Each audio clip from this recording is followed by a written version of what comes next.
Halo dulur, jumpa lagi dengan Bus Truck ID. Saat ini saya berada di hari pertama gelaran G-Convex 2024. Ini ajang 2 tahunan. Untuk tahun ini, setidaknya ada 12 merek. Bisa ada dari kendaraan komersial, truk, kemudian spare part, kemudian finance, kemudian coach builder, karoseri yang paling banyak nanti oleh para teman-teman Bismania itu juga hadir di sini. Dan juga jangan lupa nanti kita akan coba intip bagaimana keseruan yang ada di demo track yang di belakang hall ini. Acaranya di JCC tanggal 7 sampai 10 Maret. Hari ini dan besok tanggal 7 dan tanggal 8 memang mungkin masih banyak dikhususkan untuk undangan. Setelah itu boleh masyarakat umum masuk. Yuk kita lihat di dalam ada apa.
Di G-Convex tahun ini, kalau Anda masuk ke hall, langsung disambut oleh teman-teman dari Pertamina. Mereka punya produk unggulan dan legendaris yaitu Meditran. Ini produk heavy duty. Kita bisa lihat paling gampang Anda bisa dilihat itu. Paling tidak ada 5 varian utama dari Meditran di sini. Bisa dipakai dari kendaraan komersial ringan sampai yang untuk spek tambang kelas beratnya. Silahkan kalau mau berbincang, berdiskusi, berkonsultasi tentang oli yang terbaik untuk kendaraan komersial, silakan datang ke booth Pertamina di G-Convex. Karena ini memang acara untuk sebenarnya spesifiknya adalah untuk B2B, maka sebenarnya terbuka kesempatan di setiap booth untuk melakukan konsultasi teknis, bisnis, bahkan sampai ke perencanaan untuk baik untuk kebutuhan perusahaan maupun ada yang untuk kebutuhan pribadi yang berkaitan dengan kendaraan komersial. Agak sedikit beda dibandingkan misalnya seperti di Gias. Di sini biasanya untuk pemakaian sekali, ya tentu tidak menutup kemungkinan untuk pemakaian pribadi, tapi memang berbeda. Ini memang bukan segmen untuk kendaraan pribadi di sini.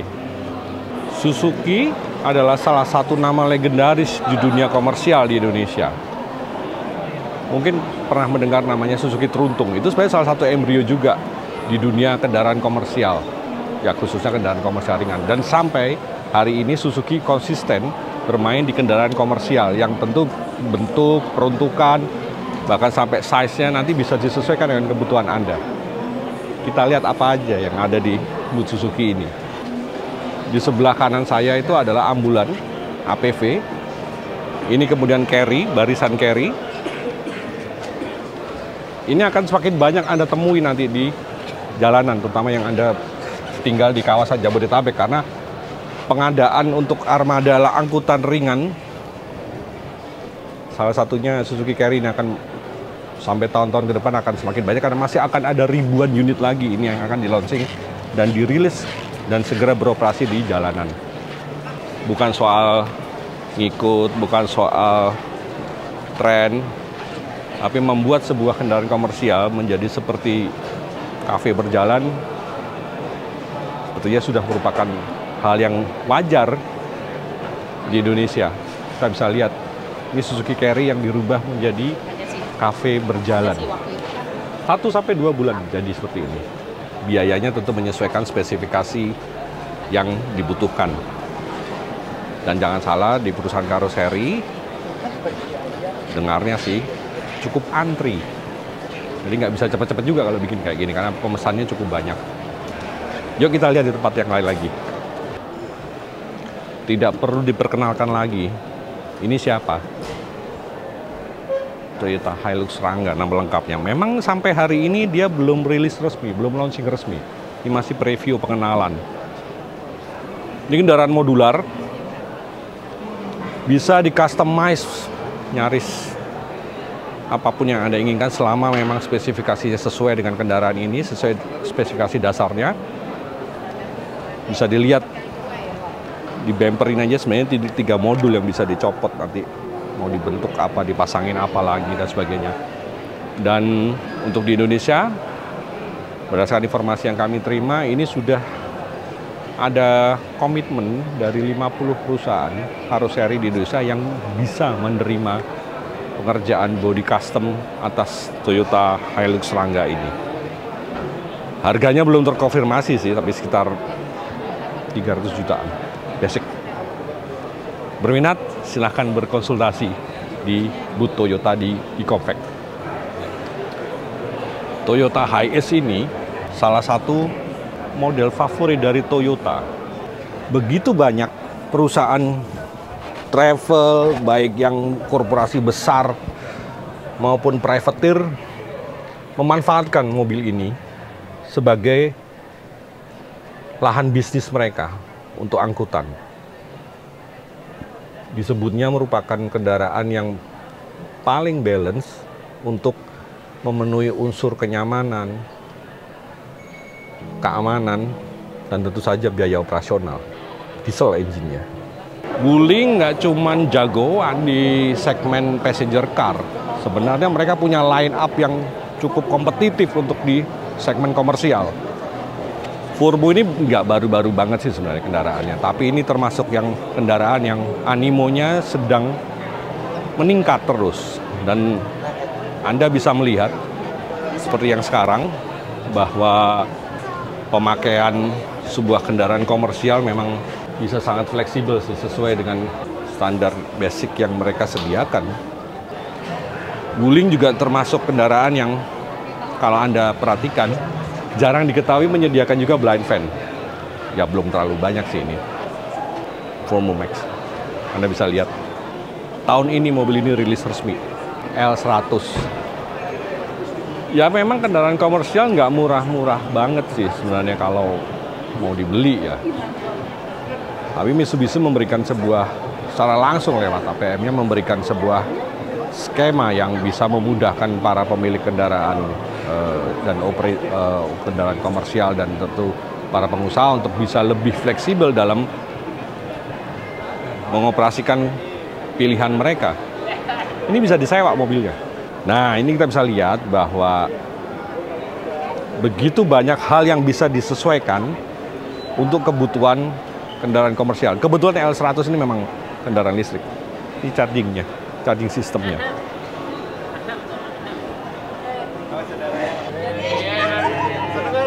Berpuluh tahun lalu Anda melihat sebuah rumah toko yang mungkin agak aneh bentuknya, tapi hari ini Anda bisa melihat dan mungkin akan ke depan bisa menyaksikan lagi desain-desain terbarukan dari rumah toko. Bicara kendaraan komersial di Indonesia, jangan sampai nggak ngomongin Daihatsu. Ini salah satu pemain legendaris di segmen komersial di Indonesia. Di kendaraan komersial itu keinginan, kebutuhan, dan ketersediaan spesifikasi untuk dilakukan modifikasi, bahasa sederhananya, itu sangat terbuka. Karena memang peruntukannya akan menyangkut banyak hal yang berkaitan dengan banyak kepentingan. Baik dari sisi pemilik, segmen pasar, maupun industri yang dituju oleh pemiliknya. Seperti saya bilang tadi, di dunia komersial itu ada juga nama-nama besar yang tidak berkaitan dengan didatangkannya atau diproduksinya sebuah kendaraan basic. Tapi banyak nama-nama legendaris yang memang mengkhususkan diri dalam pembangunan bodi yang disesuaikan dengan kebutuhan yang nyaris tanpa batas sebenarnya. Salah satunya Delima Mandiri. Anda kalau ingat, dan terutama Anda yang berada di wilayah Jabodetabek,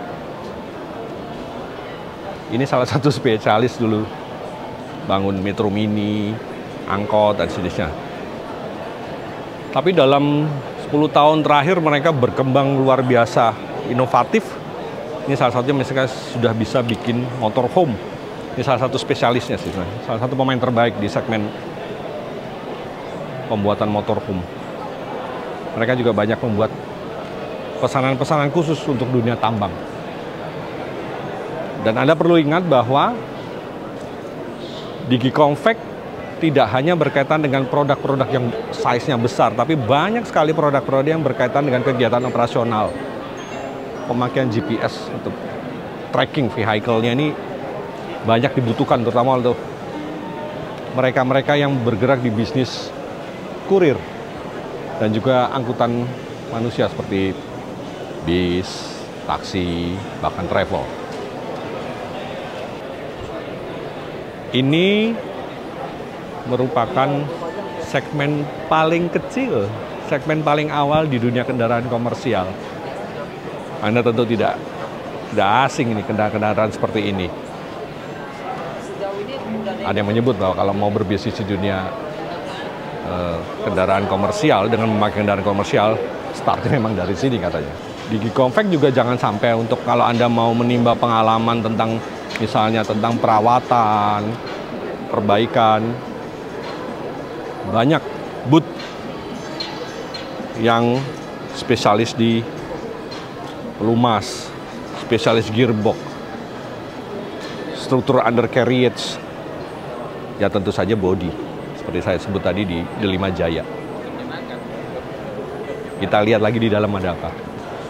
Berbeda dibandingkan pemakaian kendaraan pribadi yang mungkin banyak Anda kenal. Di dunia komersial, salah satu komponen yang konsumsinya tinggi adalah ban. Bisa tiap bulan ganti. Terutama untuk yang teman-teman yang beroperasi di daerah-daerah yang medannya berat, seperti di daerah tambang.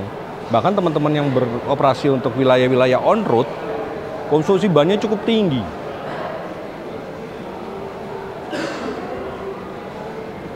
Paling tidak di Digiconfect ini ada 2 tempat yang bisa Anda jadikan wahana untuk konsultasi soal ban. Di booth-nya Astra Auto Parts dan di booth-nya Daily Tire. Ini jagoan-jagoan ban nih dua-duanya nih. Dan jangan salah, ban karena konsumsinya cukup tinggi, kalau nggak rapi-rapi di manajemen pemakaiannya, bikin boncos ini sebenarnya. Cuman gara-gara ban. Kita lihat lagi yang lain. Ini juga kita bisa lihat, kelihatannya sederhana nama ini. Booth merek Sakura. Menyebut merek Sakura ini juga salah satu pemain legendaris. Konsisten mainnya di filter. Jangan salah, di kendaraan komersial, keberadaan filter itu sangat penting. Entah filter udara, sampai filter bahan bakar, filter oli. Kalau nggak kesedak nanti mobilnya. Kalau kesedak mogok, kalau mogok rugi nanti operasionalnya. Kalau terlalu sering kesedak, sering mogok, bisa bikin bangkrut. Di dunia komersial, di Indonesia, keberadaan atas isu pemakaian bahan bakar ramah lingkungan sangat mengemuka. Dan Indonesia termasuk negara yang punya potensi menghadirkan bahan bakar alternatif lewat kelapa sawit yang melimpah ruah.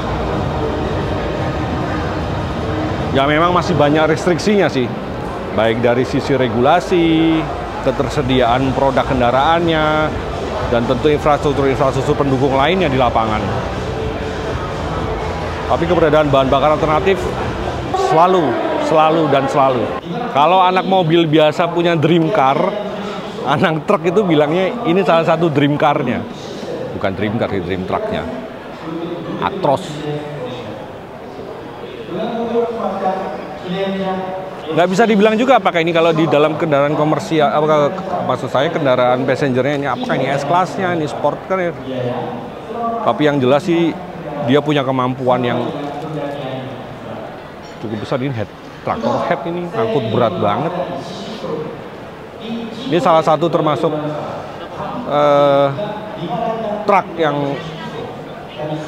teknologinya termutakhir yang bisa masuk ke Indonesia sampai saat ini. Sebenarnya banyak banget truk-truk yang canggih, cuman memang karena regulasi terutama yang berkaitan dengan bahan bakar dan emisi gas buang memang cukup sulit masuk ke Indonesia. Mereka rata-rata sekarang sudah Euro 5, Euro 6, sementara di Indonesia sendiri masih Euro 4. Itu juga kalau bahan bakarnya dapatnya bener. Karena kalau bahan bakarnya nggak pas, rusak mobilnya, bukan sekedar mogok, rusak dan tidak bisa dipakai lagi. Tapi paling tidak mobil ini bisa kita lihat. Saya sih belum pernah nyetir mobil ini ya.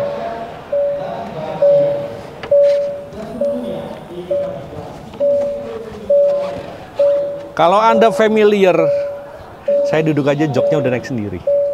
Kalau Anda familiar dengan kendaraan Mercedes-Benz, terutama yang passenger car, begitu masuk di kendaraan komersial yang Mercedes-Benz, terutama yang line up-nya paling top seperti Actros ini, saya yakin nggak terlalu banyak penyesuaian untuk paling tidak untuk panel indikator dari kendaraan ini. Ya tentu Anda harus punya SIM B2 umum sih buat nyetir ini. Agak PR di situ. Karena ini butuh latihan, tapi ini kendaraan termasuk salah satu yang canggih di kelasnya. Salah satu pembuktiannya Anda bisa lihat tombol-tombolnya ini memang belum bisa dinyalakan sih. Nggak beda jauh sama kendaraan-kendaraan komersial Mercedes-Benz yang lain. Di booth DCVI, bilangnya sekarang itu boothnya DCVI. Daimler Chrysler Vehicle Indonesia. Itu untuk membedakan antara yang Mercy untuk passenger car dan yang komersial. Di ajang di Convex ini ya, ada bus medium dan ada big bus ya yang dirilis perdana. Tapi mereka termasuk pemain yang sangat kompetitif biarpun begitu banyak kompetitor masuk berbagai merek dari banyak negara. Punya fans tersendiri nih Mercy ini sebenarnya. Dan sebenarnya akhir-akhir ini fansnya bukan sekedar fans lama, fans baru juga banyak hadir. Tangguh, reliable, dan tentu nyaman. Khas Mercedes-Benz. Kita lihat yang lain lagi. Dari tulisannya Anda pasti tahu. Tronton. Kalau mau mikir bus double decker itu aslinya, basicnya seperti apa, ya ini nih. Tadinya bisa jadi dia lebih pendek, tapi karena ini mungkin sudah persiapan masuk ke karoseri, dia di tracking lagi menjadi lebih panjang, dan itu persoalan konstruksi dasar aja sebenarnya. Ini varian baru dari Mercedes-Benz. Ya, baiklah, selanjutnya kita akan ada sesi foto. Belum ada yang jadi sih sebenarnya untuk bisa dilihat. Mungkin digias nanti ya. Ini ada yang sudah bisa jadi. Karena sudah ada beberapa yang masuk ke teman-teman karoseri sasis ini. Kita lihat yang lain lagi. Mitsubishi. Saya tadi udah bilang di depan ada Daihatsu, ada Suzuki. Ini juga salah satu raksasa di dunia komersial di Indonesia. Kenapa saya berdiri di sebelah e-Canter ini? Ini bukan produk baru sih, tapi setelah di launchingnya L100, ini patut ditunggu. Demand-nya katanya, infonya sih cukup tinggi, terutama untuk kegiatan operasional logistik di dalam kota. Di sini ada 1, 2, 3, 4, 5 produk. Semuanya produk existing dan demand-nya masih tinggi. Ada mikrobus, ya Anda sangat familiar lah dengan model ini. Pala kuning, jangan lupa. Demand-nya masih tinggi. Dan sebenarnya kita bisa melihat yang Fighter itu termasuk pemain baru di dunia tambang. Ini Fighter X, ini juga Fighter X. Ini yang long wheelbase, ini yang short wheelbase. Pemain tangguh nih dua-duanya.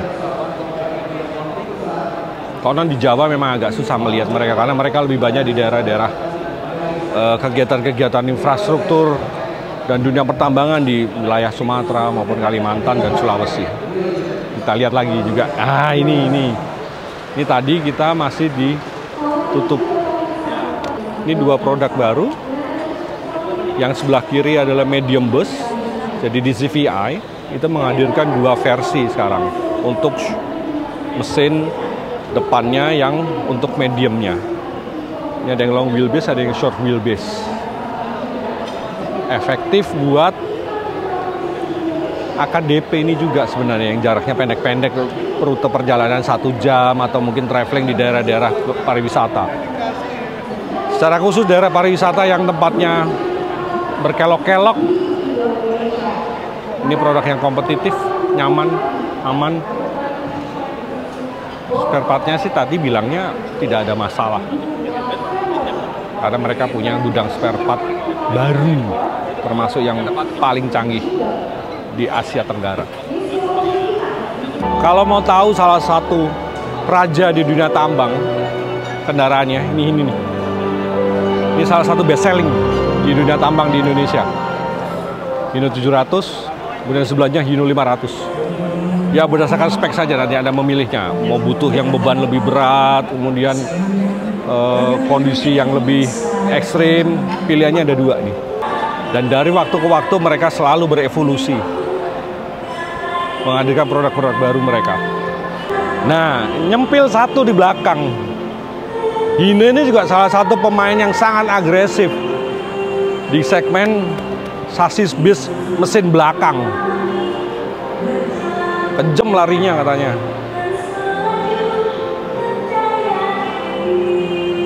Dan mereka sudah mulai masuk ke wilayah-wilayah yang tadinya kurang kompetitif buat mereka, terutama wilayah Sumatera. Ini salah satu pemain yang sangat agresif di wilayah Sumatera. Yuk kita lihat lagi yang lain. Kalau saya tadi di boothnya di CVI bilang Actros termasuk dream car, dream trucknya. Scania untuk sasis bis juga termasuk dream busnya. Banyak yang menginginkan armadanya diperkuat oleh Scania. Khas Eropa, tangguh, nyaman, aman. Ya harga menyesuaikan memang.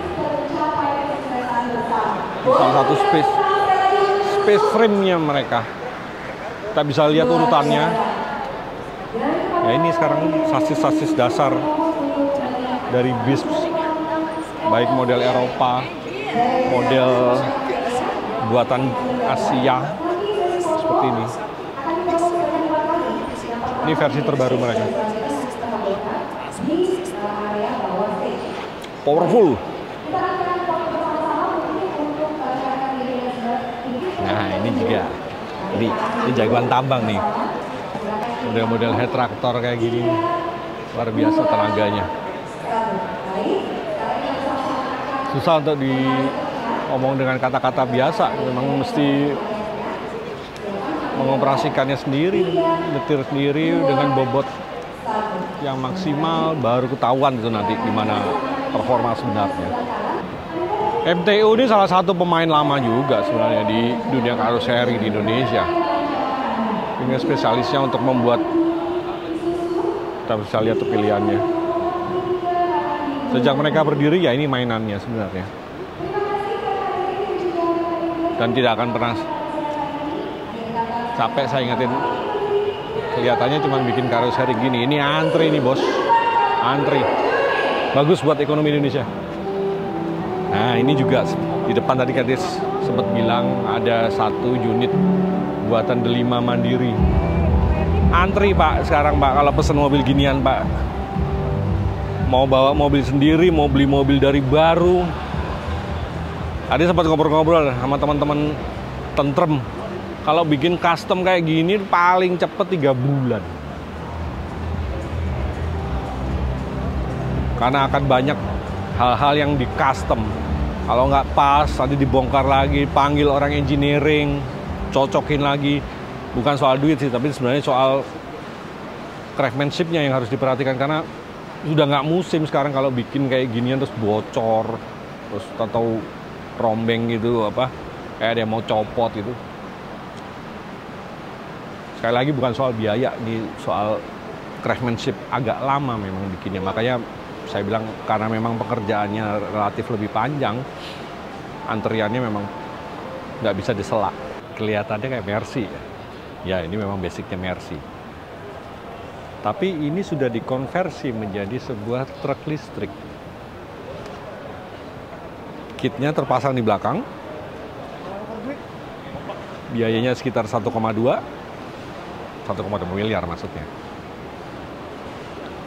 Bisa melaju lebih dari 100 km.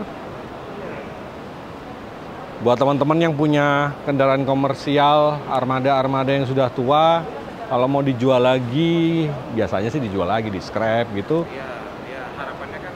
Ini salah satu opsi yang sangat-sangat menarik karena masih bisa membuat usia pakai kendaraan tersebut nambah 5-10 tahun lagi. Ya memang jarak tempuhnya menjadi lebih pendek, tapi masih bisa optimal untuk jarak-jarak segitu. Bahasa sederhananya daripada beli unit yang baru, truk yang lama dikonversi untuk jarak tempuh yang lebih pendek, bobot yang lebih ringan, masih bisa dapat cuan. Kemudian di sebelahnya nih ada, kita bisa lihat Judy Truck itu salah satu truk yang punya kedekatan produk ramah lingkungan. Yang lain belum ngapa-ngapain, dia di Euro 5. Nah, ini bukan line up baru sih. Ini keluar itu di Gias 2023, 2022. Dan itu bukan cuma klaim, dia salah satu yang berani bilang bahwa unitnya ready untuk B35. Ya tentu dengan penambahan sejumlah komponen suplemen baru di belakang, biasanya disimpan itu supaya bahan bakar yang didapat dari sawit ini bisa tetap kompatibel menjalankan kendaraan ini. Tercanggih nih, bukan cuman di passenger car yang ada kendaraan listrik dalam jumlah yang masif. Walaupun kelihatannya step by step, pelan-pelan, tapi di segmen komersial juga masuk banyak produk baru bertenaga listrik. Salah satunya ini, punya Foton. Dikit ya, ngintip ya.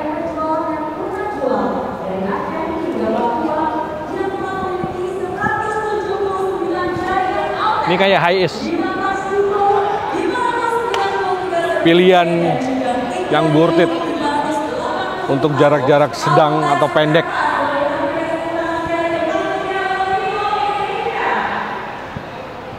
Ini truk ringan. Seperti kita ketahui, Foton merupakan produk yang sangat kompetitif di segmen kendaraan komersial. Oh gitu.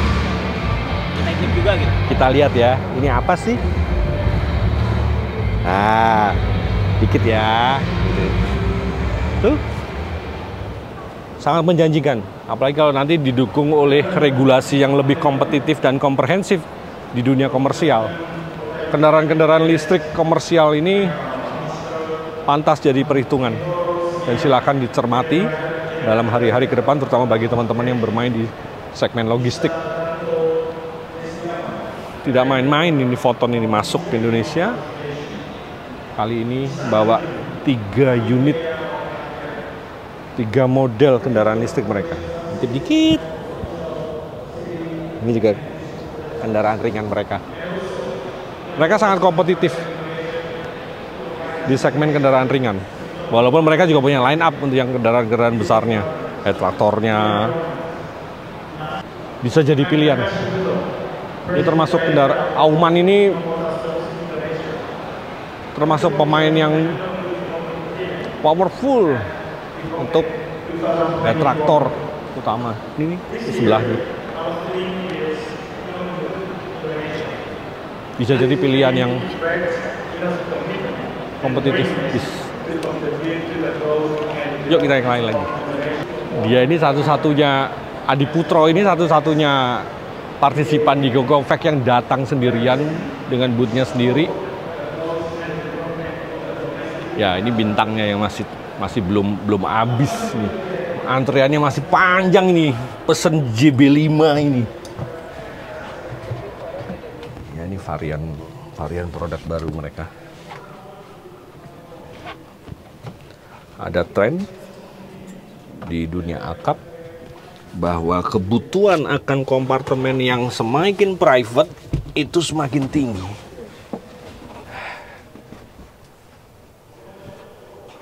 Ini kalau Surabaya Malang sih sekitar 600 ribuan.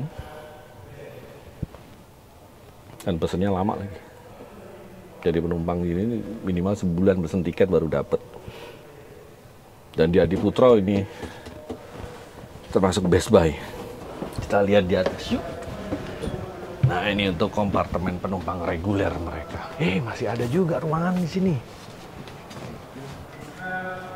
Belakang itu smoking room itu.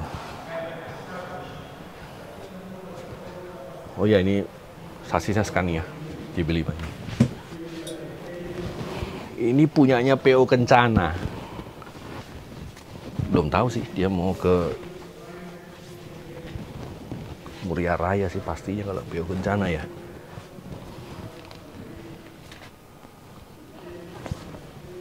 Masih bau pabrik, masih kinis-kinis.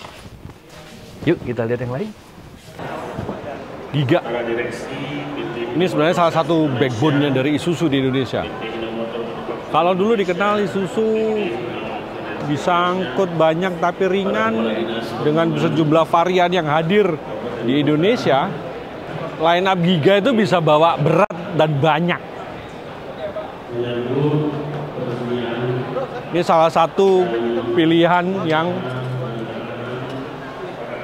bisa diandalkan untuk dunia komersial di Indonesia. Ini di Max ini. Di Max itu kelihatannya kayak di jalanan, terutama di Jakarta, ini agak jarang. Tapi di daerah Tambang ini termasuk salah satu pemain yang kompetitif. Ini Giga juga. Sebenarnya genrenya Giga juga. Dan juga dia termasuk paling fleksibel dan mau dimodif kayak apa, mungkin karena desainnya yang palanya memang agak pisah lebih jauh, kemudian sasisnya juga paling fleksibel untuk diberi dudukan di atasnya, mau diberi dudukan model apa lagi. Jangan salah juga, Isuzu di segmen medium bass termasuk produk, termasuk brand yang sangat-sangat kompetitif. Ini salah satu benchmark mereka untuk model bus sekolah yang diperuntukkan bagi siswa yang punya disabilitas. Nah, kalau sebagian menghadap ke depan mungkin nggak? Mungkin bisa. Sudah beroperasi nih di Jakarta, kalau nggak salah 2 unit. Dan kota-kota lain akan segera menyusul. Dan ini bus sekolah gratis. Yuk kita lihat yang lain lagi. Punyanya STJ. Ini yang sering disebut akhir-akhir ini di akun-akun sosial teman-teman Bismania. Ini ada Isuzu.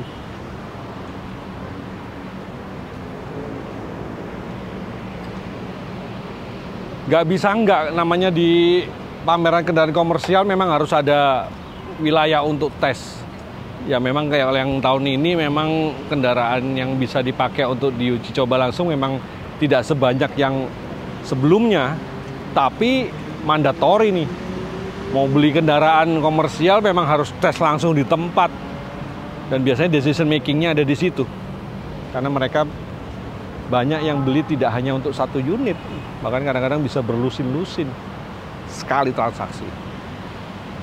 Ini ada Suzuki Carry.